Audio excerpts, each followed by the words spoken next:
Good afternoon. I'm Simon Sporter, and welcome to the latest edition of the Tennis Volunteer Community Question and Answer Sessions.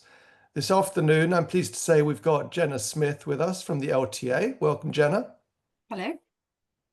Jenna is going to talk to us. Oh, we have another person joining us. Uh, Always good for the presentation. So Jenna is going to come and talk to us for a few minutes about our club and venue registration. It's not just for clubs, but I like to call it club registration. She'll tell us about this year's registration, some of the changes which have been made, although there aren't that many, some of the benefits of your club registering, and then the majority of our session is going to be you asking questions of Jenna and asking questions of each other and just getting everything you want to out there of what's going on at your clubs, the challenges in relation to registration. So over to you, Jenna. Please introduce yourself and tell us, before you talk about registration, maybe just tell us a bit about yourself. Yeah, so I'm Jenna. I am the head of delivery support. So I sit in Abby's team, and it's a fairly new role. So I've been in post about 12 months. And my role is to look after the different types of places that you can play tennis effectively. So importantly, clubs, parks, schools, universities, and the larger indoor tennis centres. And then I also manage Jess. You may have come across Jess Downs in terms of the wider volunteer workforce. And I've just picked up activators as workforce as well. So lots of exciting bits going on around there. And so in this new role, venue registration has also come across to me. But I've actually been at the LTA for about 3.5 years now. My previous role was in the digital team. And prior to that, I was at badminton for about 9 years. So I'm within the rackets industry, shall we say. So venue registration, it's been a big learning curve this year in terms of taking that on. Obviously, Ian's looked after it really well for the last few years and making sure that clubs know how to register. So yeah, big learning curve and lots of questions to Ian to try and take it on board. But the way I sort of see Venue Reg is it's almost our membership scheme for clubs, and it's our opportunity to understand and learn about our clubs and through. Alexa off. Andy, would you put yourself on mute, please? Oh, Have you just sorry. joined us, please? Thank you, Andy. Sorry. All I can think about is Echo and Alexis now. Go on, Jenna. These things are done to test you. So I sort of see it as our membership scheme. It's an opportunity for us to learn more about our clubs and their landscape, but also ensure that they're safe and they're well governed, and then also provide that, that relevant support package. So the benefits, obviously, including your insurance, access to Club Spark, access to the legal helpline. And one of the things that we're starting to try and work with the commercial team more on now is those really meaningful benefits that would help our club landscape. So when they are now talking to potential partners that we might work with, we've really informed them about what clubs might or need, or what our club landscape looks like, so that they're not going out and talking to partners that a club just wouldn't be interested in. So that's some of the sort of wider work that we're doing around Venue Reg. And I suppose a few things, and I'm not sure how many, it'd be good actually to get a sense across the room, how many are kind of, we do Venue Reg every year, and how many are, no, this is our first time, or it's the first time I've been in charge of Venue Reg. I don't know if there's a hand show or a thumbs up or something, just to give a feel for who's new or who's kind of veteran at this and know what they're doing. Put something in the chat if you've done it before, and we can look at the chat, or we'll use electronic hands. Go on, carry on, Jenna. Yeah. Great. Okay. So a few of the things that I would just suggest. So I'm just hoping that is it going to let me share the screen on here? Oh yeah, in the middle. Sorry, I'm not used to oh, are you able to let me share? Yes, I'll just have to do that. I'm sorry, Yeah. one moment. It's okay. Yeah, I was just going to flag, there's a few things that I would sort of always recommend in terms of Okay, you should be okay now, Jenna. Oh, you can perfect. share whatever you like with everybody. Yeah, really helpful in terms of places to go that will be helpful in terms of information. Is that sharing okay? Can't see anything yet. Or is it thinking about it? Let's have a look. This one. Okay, something's coming now. Okay. Not quite. Yeah, okay, we're on. Go on. Perfect. Okay, sorry. Yeah, so I would always recommend if someone's new or not registered before, if they come to the website and they go to roles and venues and then venue support toolkit, they'll be able to find the venue registration page. So this gives you a quick access to get into venue registration. And if you've obviously not done it before, you can create your account. And if you are managing a park, there's a little bit of extra information around how you would complete venue registration. The other bit that I'm sort of keen to highlight in terms of those more detailed questions or questions that you're trying to get solved quickly is that within our support centre that you can find, if you go to the very bottom of any page of the website and you click on support centre, there's a section around venues and venue support and then a specific venue registration. There's then quite a lot of really helpful tips in terms of completing venue registration. And one of the ones I just wanted to call out, because I know that this is always quite challenging or can be that the kind of the barrier sometimes is around the coaching standards and the safeguarding standards. So these ones, they give you clear guidance around what's expected from a coach, and then the same what's expected around a safeguard, around a welfare officer, sorry. And then again, with the venue risk assessment, there's actually quite a helpful video that you can link to that actually takes you through step by step completing the risk assessment. So just wanted to call out, I'll stop sharing now, just wanted to call out a few sort of helpful things that if you are meeting barriers, I would suggest having a look at that first. And if that's not answering your questions, then on each of these pages, there's a submit inquiry page, and that will take your query straight through to the CST team, who will then come back to you as quickly as possible. So during the venue registration period, there are sort of dedicated people within the team who pick up venue reg questions, and they're almost like experts in venue reg. So they do tend to come back as quickly as possible around that. And then I suppose the only other bit that I just wanted to highlight now is I know the question around insurance and the concern over are we still insured whilst we're in this sort of period of not quite being renewed yet. And the answer is yes. So the LTA always renews our policy. So that's always renewed on an annual basis. We're never in a position where we don't have insurance. So providing that your venue renews for another year, there wouldn't be a period where we would say, oh, they weren't insured. So it's providing you renew year on year, your insurance will just roll forward and there won't be a period where you're not insured. So hopefully that helps with that question that I think comes up quite a bit from people over a concern over insurance. Yeah, but I mean, completely open to questions or thoughts around venue reg. Really just here to kind of get your feedback or thoughts or answer questions. And as Simon said, I can maybe dabble a little bit broader if there are other questions that you'd like help with. Great. Thanks, Jenna, for that introduction. And for anyone who didn't know what CST was, Customer Support Team. Sorry, an acronym bad. Sorry, my bad. There's so many of them. I know, sorry. So anyone who wants to ask a question, if you want to put your electronic hand up in the Zoom, and if you can't find that, just put your manual hand up and I'll come to you. It's all on one screen, so we should be okay.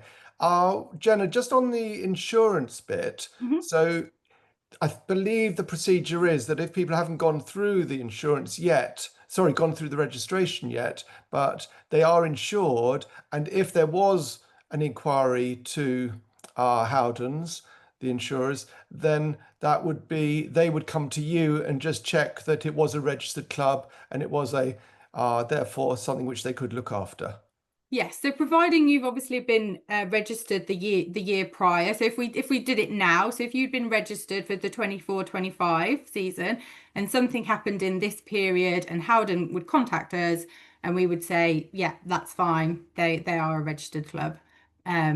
You would obviously just need to re-register for the 25-26 period for that claim to remain valid. Exactly. Thank you, Jenna.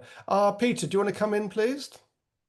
If you everybody tells everybody else which club they're from and which part of the country. From Wolverton Tennis Club in Milton Keynes. Oh, you're right near me. Am I? Yeah, I'm in Northampton. No, Simon's between us. Yeah, just a question, really, sort of a thought, really. Instead of having to go through the whole lot every time you get there, could we not just have at the beginning, has anything changed this year, with the subtitles, and then we just click on that rather than having to go through that whole form, which is a pain, basically. Yeah, so that does lead. I was going to talk about this a little bit later, but that's quite a nice question. So we are completely reviewing venue registration, and I think one of the challenges we have and is that we're not in complete control of it because we use a third party platform to provide the journey effectively, and therefore we're reviewing what that might look like in future. If we were therefore to say take it off that platform, put it somewhere else, or build it ourselves, we would then be able to look at the journey for a club, and seek appropriate feedback and things like that. So I've made a note of that because yes, I do agree. I think there are elements where we have to be really confident around sort of the welfare officer and the coaching. But I do agree to a certain degree. If nothing's changed, let's just try and make this as an efficient process as possible for everyone because you are volunteers and you're time limited. So Yeah. yeah, absolutely. I've made a note around that. Just one more question. Sorry, Simon. Just one more. Fine. The database you're using there for players doesn't seem to link up to the competition database, Oh, okay. and that causes a problem. Obviously, I do competitions as well, and it causes me problems because people assume if you're on the database on ClubSpark, sorry, on the LTA one, you're on the ClubSpark one as well, and it doesn't always work that way. Okay. And that you're specifically referencing tournament software, right? Is that? Yeah, that's Yes, right. the Yeah, CMS. Yeah. Okay. yeah. Sorry. CMS. Sorry, yeah. Competition management system, just That's for the the one. acronyms. Okay. Okay. Let me look into that because one of the areas that I have sort of picked up on this year is that is quite it's quite a laborious task looking through that Mm, membership basis and yeah, especially in the way it's served up in an Excel sheet, isn't it? So yeah. yeah, that's one of the things that I have picked up and sort of noted around how do we make those two communicate a lot better. So yeah, it's good flag to know that it's not coming up in the competition system either. So I've made a note. Thank you. Thank you, Peter.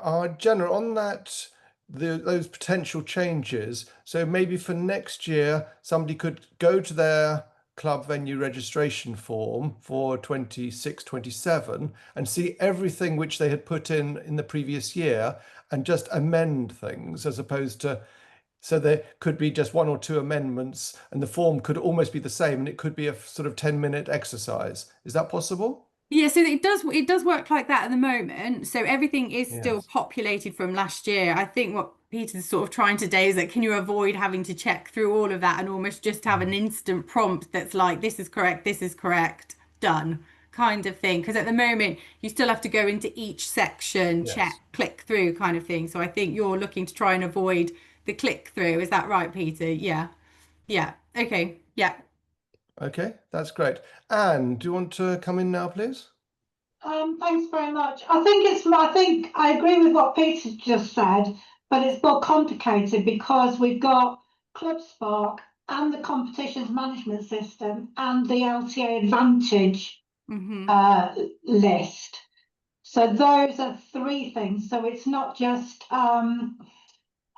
one. It isn't just like competition management system and the LTA list. It is Club Spark as well.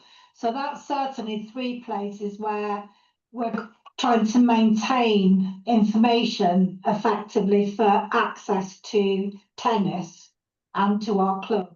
So there Yeah. are three things there and not just two. One thing I wondered about was whether you'd got any plans, or if you had, improved the download to provide some more information. Because one of the things that certainly in terms of linking or cross-checking across ClubSpark and the LTA Advantage list, which we as volunteers need to do, and that is very laborious as a job. It would be really useful if the LTA ID was listed on the download, because Okay. then we would be able to find out which of our members didn't actually have an LTA ID, which has impacts then on the competition management system. Yeah, and on that download you're talking about, sorry, is that the one within venue registration? Yeah, within venue registration, you can download your Yeah. Advantage members, but that is not linked in anywhere. I know there was some attempts to link it a couple of years ago because Ian Lancaster mentioned that, but it wasn't straightforward at all. Because one of our big challenges is that we're working on 2 and possibly through the competition management system 3 sets of data related to players at our club. Yeah, no, that totally makes sense. They're not linked at all. And Peter's right that the competition management, just because somebody's on the Advantage system doesn't mean that they're on the competitions management system as well. Yeah, so effectively what would make life easier here is that whichever platform you're on, you're seeing the same data set basically. Well, that would be fabulous. But yeah, I can have it as an ideal. Even if we didn't do that, and I have fed this back before, if there was the LTA ID on the download, because obviously it's there, isn't it? Yeah. You know that information. It's just not included in the download. So Yeah. the more information we've got on there, then the better. Because if I was to look at that, I would be able to see if, say, where the problems lay.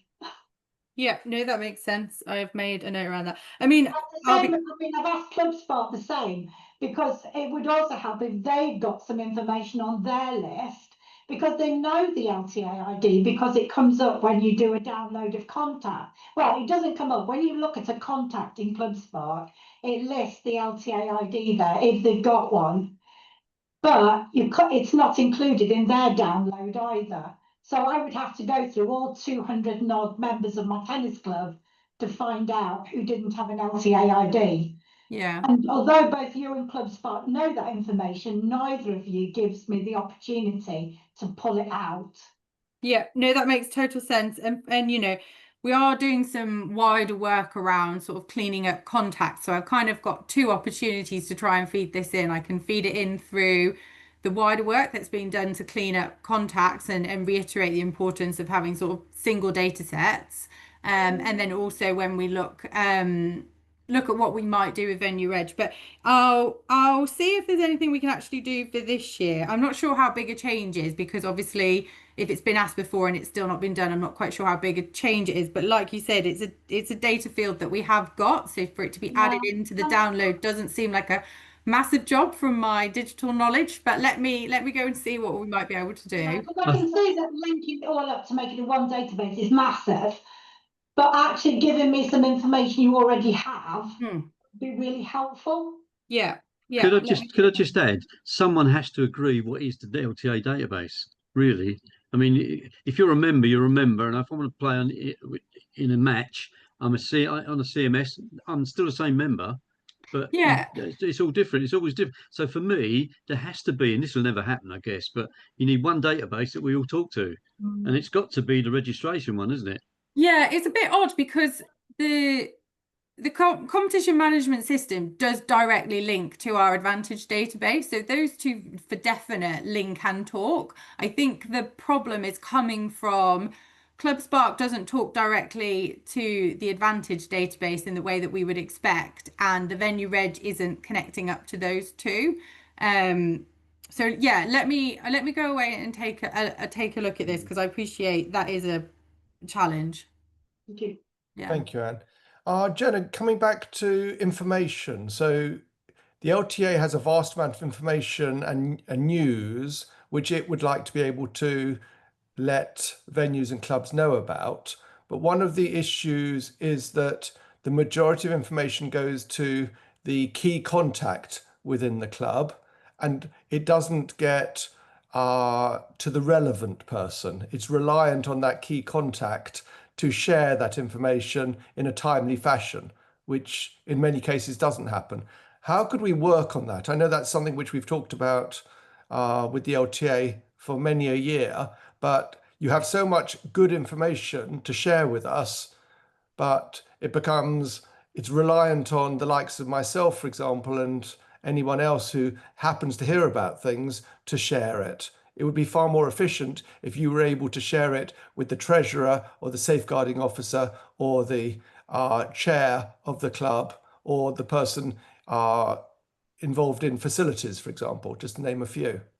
Yeah, so one of the sort of the big pieces of work that has been going on across the LTA for the last few years is a personalization project, essentially around how we communicate more effectively with people.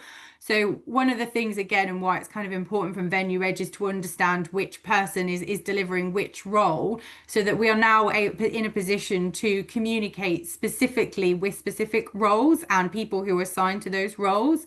The other big thing around that is obviously an opt-in, and I know that a lot of people opt out of communications because they don't want to be bombarded with like ticket offers and those sorts of things. So one of the things that has literally just been released is a preference center. So if you are a club volunteer and you only want to hear communications from the LTA specific to your club role, you can now indicate that within your preferences within your Advantage account, and you will only receive those messages. And therefore, again, that just helps us make sure we're getting the messages to the right people. So for instance, with the venue newsletter, it's very clever now in that there's dynamic blocks that depending on your role, you would see content based on your role, or if you're a club or a park, etc. So we are trying to get better at communicating with the right people, because we know not everyone passes on all the information. So yeah, that's been a kind of a work in progress over the last few years, and Ian's working really hard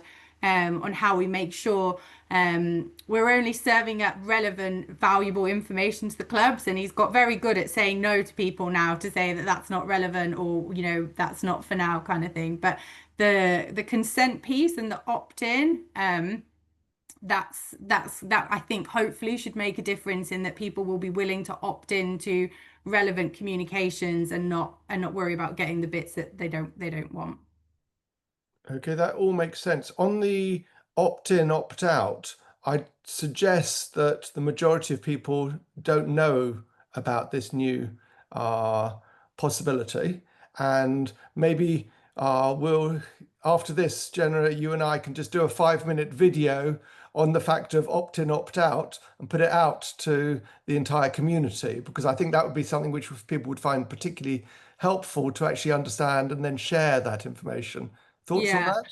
that? Yeah, we might just need to do it a different date, because there are specific rules around what we can and can't kind of say around opt-in sort of thing. So it might be that I brief you, Simon, and you do a very good video that tells everyone how they can do it. But I noticed someone had put in the chat around marketing. So the line between marketing, and I'm not an expert on this, but the line between marketing and service emails is quite blurred sometimes, especially if it's a newsletter where we could be talking about venue registration opening, which in some realms is seen as marketing because it's a paid for service. Whereas if we were directly emailing you to say you've lapsed, that's a service email. So it's not as simple as, I understand why people opt out because they think they're getting marketing. If it's a true service email where we're talking about a specific service that you're engaged with, we can just email you regardless of your opt-in status.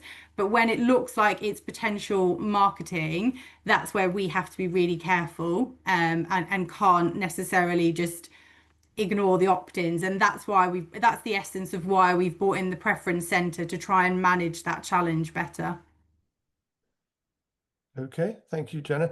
Jenna, just going back for a moment while we're waiting for some more questions. So going on to the benefits of a club registering. So can you just touch on the legal support that clubs can receive? We've done videos historically and we've talked about Brabners, but could you just give the fact that that is available to all registered clubs and venues, and it is a very useful resource, and they don't just have to use it the one time? No, you can use it repeatedly. We get really positive feedback from Brabners. We kind of get monthly updates in terms of the clubs that have actually reached out to them and the sort of things that they've sort of asked them about. And then the feedback we get from those clubs in terms of the legal support that's been provided is always really positive. So I think from that peace of mind point of view, or even just scenario, we found ourselves in this scenario, can you give some advice? It's actually a really valuable tool to clubs and sort of wider venues to sort of, sense check, are we going to get ourselves in a legal pickle here? Again, it's 30 minutes free on any one topic, isn't it? Yes. Great. Okay, and if somebody has an inquiry, they get seen to quite quickly, is my experience. It's not just they don't have to wait a month. We're talking about a day or two. Yeah, they're super responsive. Yeah. Great. Okay, Charlotte, please come in. Hi. So I've been going through the registration, and it's flagging up Where things are you like from, Charlotte? Tavistock, Devon. Okay. So sorry. Right. Right. So okay. So I'm going through the registration and the welfare checks, and it's saying that the people who are on there still their DBS has expired, though they are on auto renew, and the website shows that they do have DBS. So I can't progress any further in the sense that it's basically blocking me and it's wrong. So how do I change that to make it work? What?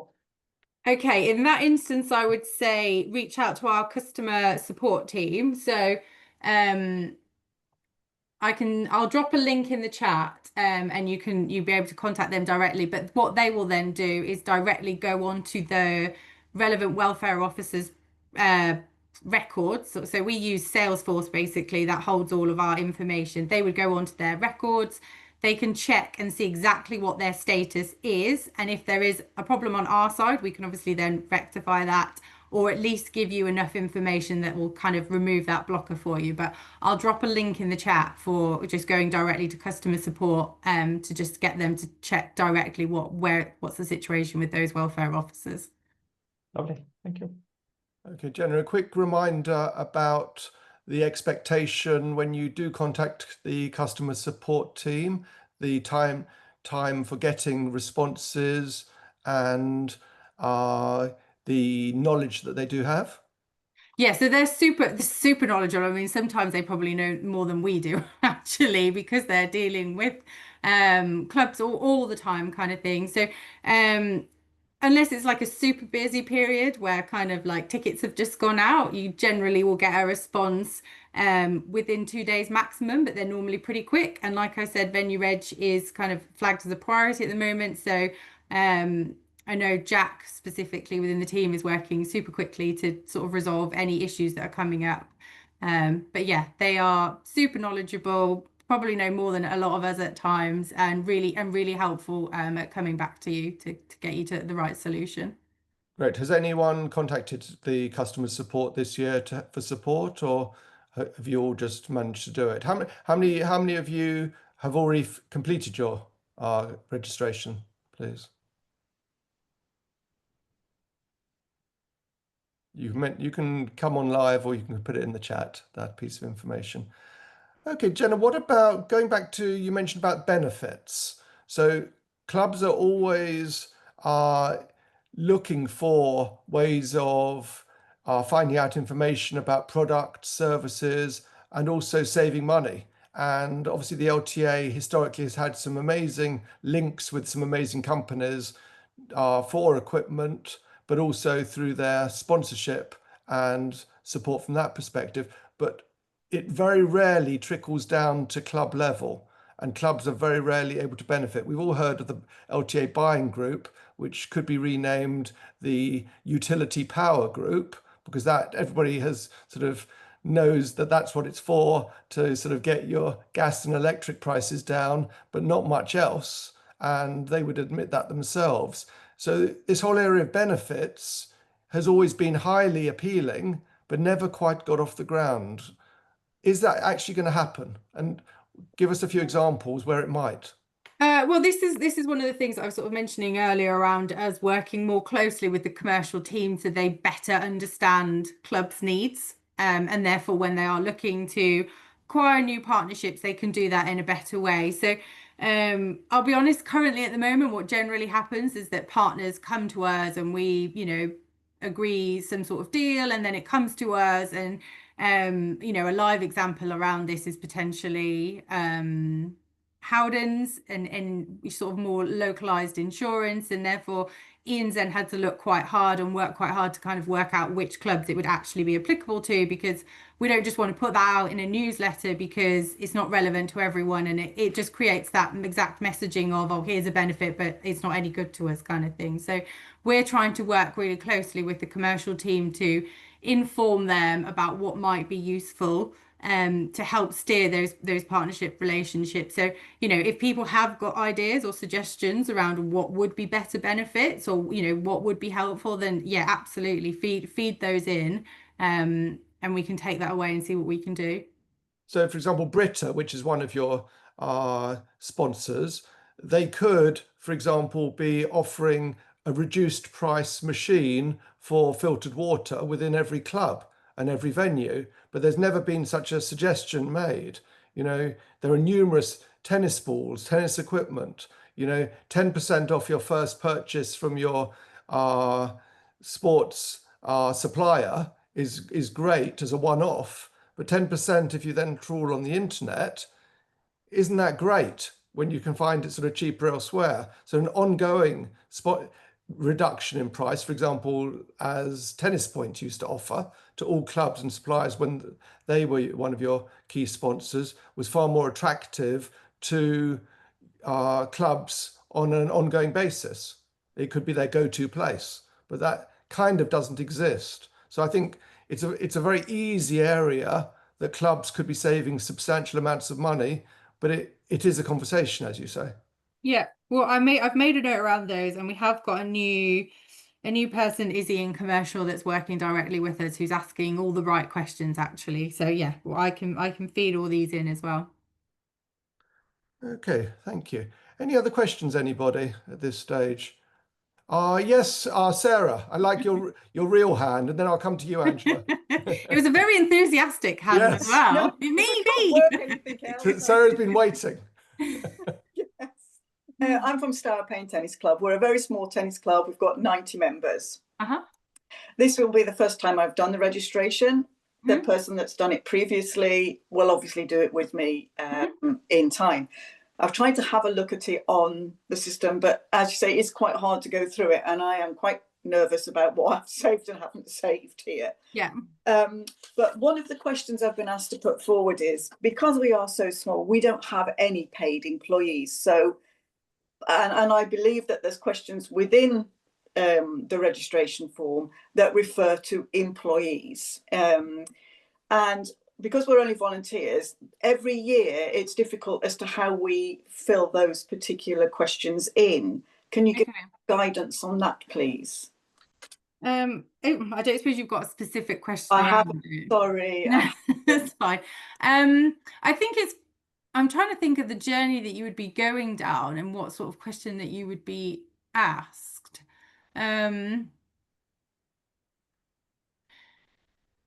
You see, I think it's specific responsibilities when you don't have anybody that's there all the time. We don't have anybody there all the time and all that sort of thing. I think it might relate to that. Yeah, I think it's probably in your team roles bit then, but I don't think all of the roles effectively are mandatory. So I don't think you should be forced to fill in all of those. But let me go and take that one away, Sarah, and look at it a bit more properly for you, and I can come back. Because again, one of the things that if we did rebuild again is that actual journey, like, can we make it more specific based on your club size or the number of courts you've got, all those sorts of things, so that we can actually filter the relevance of the questions to people. So yeah, let me go. Simon, I'm happy for you to share, or for them to come back to you directly, and then Sure, Jenna, anyone who comes on today and anyone who watches the recording later, they will message me and then I'll message you with their questions. So don't worry. You won't get bombarded with too many questions too quickly. No, that's fine. Let me just Sarah, on this topic, another option would be that if you put a message onto the TVC Facebook group, Tennis Volunteer Community Facebook group, that it's the first time you've ever done it, would somebody be willing from the group to maybe just do a share screen for, say, 20 minutes? They might be able to just talk you through a few of the things, just looking at it with you. Thank you very much. Yes, the lady that's done it here previously is going to do that with me here, but thank you very much for that. Yeah. And the other thing she asked me to raise was, again, the same as Peter raised, about having to go through all the questions all the time, but that's already been raised, so leave it at that. Right. I think that's it, I think. Okay, thank you, Sarah. I'll come to you in a minute, Peter. Angela, do you want to come in, please? Yep. Have you stopped? Where are you from, Angela? From Murrayfield Tennis Club in Edinburgh. Have you stopped sending out documentation to put on a club notice board? Because last night when I was at the club, I noticed their sticker LTA venue was 2021 or something. So I thought we've not had one for a few years. Yes, we don't send out physical ones, but you can download it. So we do provide digital copies that are downloadable, but we don't send out physical. Right.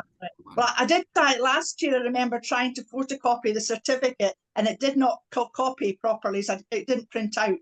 So I haven't got anything up in the clubhouse. So it would be good to have something. That was a Okay, thank you, Angela. Okay, thank you. That could be, Jenna, another area, LTA merchandise that clubs could buy at reduced prices, at good prices, to flag wave about the LTA, but also flag wave about themselves. Mm-hmm.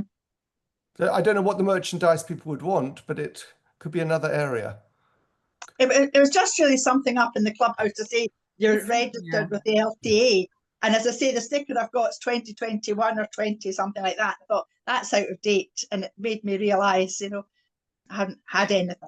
It's something visible, and it is something we've had back from some other venue types around having that actual visibility of we are LTA registered. And one of the things we've done this year is we've gone back a little bit, and we've included the Safe to Play logo as part of that, because it is an important flag that you are a registered venue, and it means you meet certain levels of governance. And therefore, if we were going to talk about a venue to play, and we would talk about registered venues, and we wouldn't promote other venue types effectively. So we have added the Safe to Play logo back into the venue registration logo this year. Okay, thank you, Jenna. Peter, do you want to come in, please? Yeah, thank you. Yeah, a couple of things actually. First of all, Sarah, I do appreciate what you're saying about how difficult that looks, that form, but it isn't as bad as it seems. That's all I'm saying.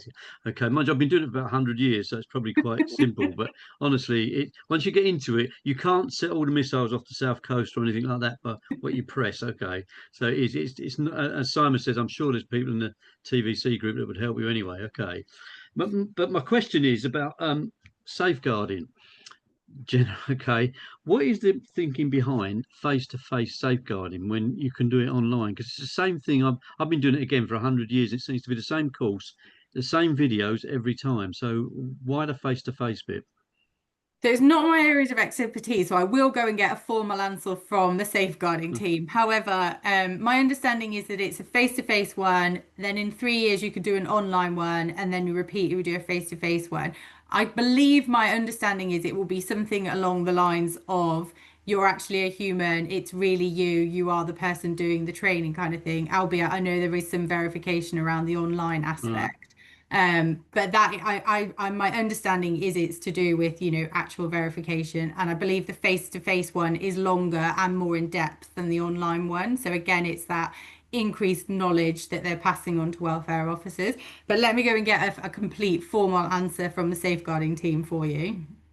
Yeah, it's just that obviously I'm a coach as well, so I have to do the safeguarding one, but it does cost me money to do this sort of stuff because I can do it online. And I've been doing it online, and all of a sudden I now have to go face to face, which is I just can't see the benefit of it. But I'll leave it until I've done it, okay, and then come back on that one. Yeah. And also one real big question is, do the public, the members, members of the public, do they actually know what this all means? This registration, that we're a good club and we're here, because I never see it advertised anywhere.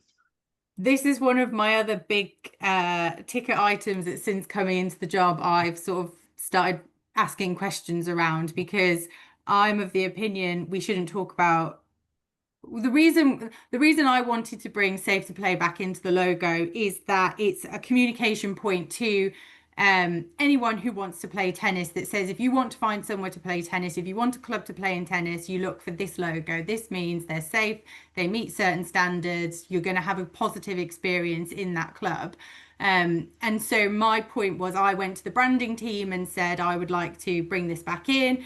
And then I went to the comms team and said, how do we talk about this better? How do we talk about registered clubs? How do we market to the wider, playing population to say you should be playing in registered clubs? So it's on my hit list in terms of making more people aware of why we have registered clubs and why we should talk about registered clubs and why people should play in registered clubs. And so, yeah, that's very much on my hit list for moving forwards.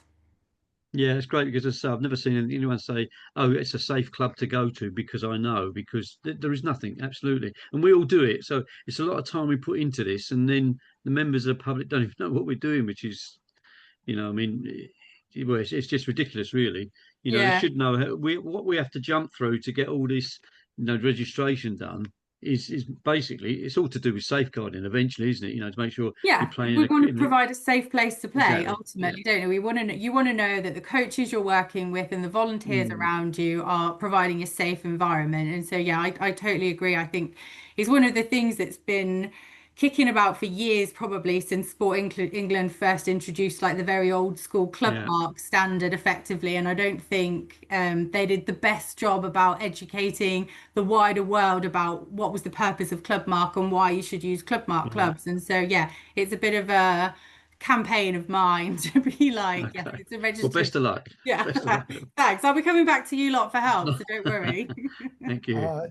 So Jenna, I think it's very helpful the fact that you and we as a TVC are aligned with the fact that clubs should be promoted and marketed, and not just parks and universities, but clubs are very much the key to a very strong tennis environment. And we really appreciate the fact that you are giving and going to give even more priority to the fact that we do need to be promoted and talked about for all the hard work that we do to make our clubs strong. And we have all that paperwork done and the governance done and the coaches and the DBSs, and we have everything done and everything as volunteers in probably 90% of the cases. And we want to be able to benefit and be able to tell people out there who are interested in tennis that they are able to play at our clubs. Yeah, absolutely. Great, thank you. Anyone else got any questions, or should we go to some closing comments from Jenna? I think Jenna's got some, I think she said to me she's got some exciting ideas for the future that she's going to be coming back to, not just people on this session, but all of us, for lots of ideas on how she can put into place. So Jenna, do you want to give us a little tease on some of that? Yeah, so I think I've obviously mentioned we're doing, a full review of club registration or venue registration, and looking at how we might simplify that digital journey, make it more effective for different types of venues effectively. But the wider thing, and one of the things that I'm keen to do is that, most people in clubs are volunteers. You're time limited, time's precious, and how do we make things quicker, simpler, more efficient for you? So my sort of potential aspiration is around the venue hub, so a one-stop shop. So I know we've got a brilliant support toolkit on the website, but also, we have Venue Edge over here, and we have the club management, we have the competition management system over here. How do we bring everything that you might access, dependent on your role, into a central place that you can literally log in and say, oh, I'm the treasurer, I'm going to log in, and everything that might be relevant to me as a treasurer is there in one place for me. Or, I'm the welfare officer and I log in and I can complete my safeguarding standards here, and I can do, I can do this. So yeah, I'm working on the aspiration of building a venue hub, a one-stop shop that hopefully reduces inefficiencies and also provides all the information that you would need in one place, plus a wealth of hopefully helpful resources, training tools, etc., that hopefully make your lives as volunteers in clubs easier. So that's kind of the aspiration that we may look to try and sort of start delivering on next year. Right. Okay, any further questions? I don't think so. A little reminder for you all that you've got two opportunities, 10th and the 11th of November. We've got Jenny, who heads the competition team, coming to speak to us, give a little presentation and lots of questions. There's a lot of changes have taken place and ideas are coming out of the competition team with their plan. Lots of things have already happened and people have got lots of questions. So come register for that event and come along to it. Competition is such a key area, not just at the top end of British tennis, but all the way down to grassroots tennis. So I would encourage you to register now and share it with the relevant people within your club. Thank you to all of you for joining us. A big thank you to Jenna for coming along, giving a little presentation, then asking and answering lots of questions. And hopefully you'll come back soon, Jenna, to speak to us. Yeah, I'll be back, don't worry. Lovely. Thank you very much, everybody. And I'm going to stop the recording now.